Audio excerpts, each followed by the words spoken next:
Once in India there was a king. He was a wicked man, boastful, greedy and cruel. Everyone had to do exactly as he commanded.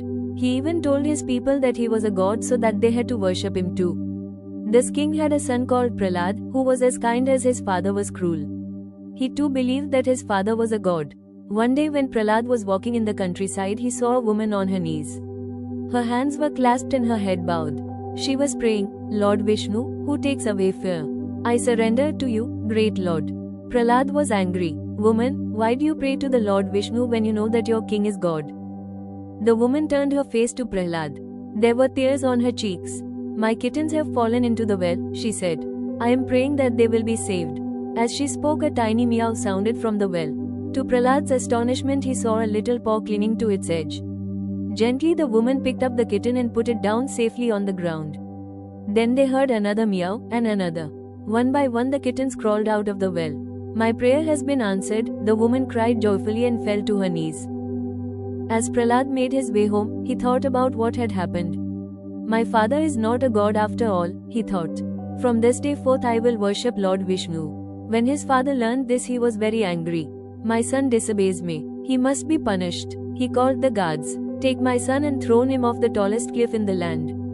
So Prahlad was taken to a cliff and tossed over the edge. Down, down, Prahlad fell. As he fell, he prayed to Lord Vishnu to protect him. And the god heard him so that his fall was gentle and he was not hurt. When he discovered that the prince was unharmed, the king was furious. How could his son have survived such a fall? "Very well," he said. "Toss him into a nest of snakes. Let us see how he manages to climb out of that one." Prahlad was taken to the snake pit. How he trembled when he looked in and saw the hundreds of snakes twisting below him. How thick their bodies were, as thick as a grown man's arm. As he was pushed in, he prayed to his god. The snakes hissed and curled round Prahlad's body, but were unable to hurt him. When he learned that Prahlad was unharmed, the king became even more angry. "Put him amongst a herd of elephants," he shouted. "But first taunt them so they become angry and trample him." He rubbed his hands gleefully. "This time, he will not escape," he chuckled. As soon as they saw Prahlad, the elephants raised their trunks and trumpeted loudly. Prahlad tried not to show his fear as they charged towards him. Again he prayed to his god to protect him. And to the watchers' astonishment, as soon as the elephants reached Prahlad, they stopped still and lowered their trunks, nuzzling him gently. "What am I to do?" the king said to his sister that night, when the news of his son's escape reached him. "How am I to get rid of him?" The king's sister, whose name was Holika, wanted to see Prahlad dead as much as he did. "Leave it to me," she said to him. "I have an idea. In the morning I will build a giant bonfire and walk into it and dare Prahlad to follow me." "You will be burnt alive," the king said, aghast. "Not I," she smiled. "The flames cannot harm me. I have magic powers that will protect me." "Then that is indeed a good plan," smiled the king. At last he would be rid of his son. In the morning, Holika ordered her servants to build a huge bonfire in front of the palace. Men and women ran to and fro, gathering sticks. Then a burning torch was held to the sticks.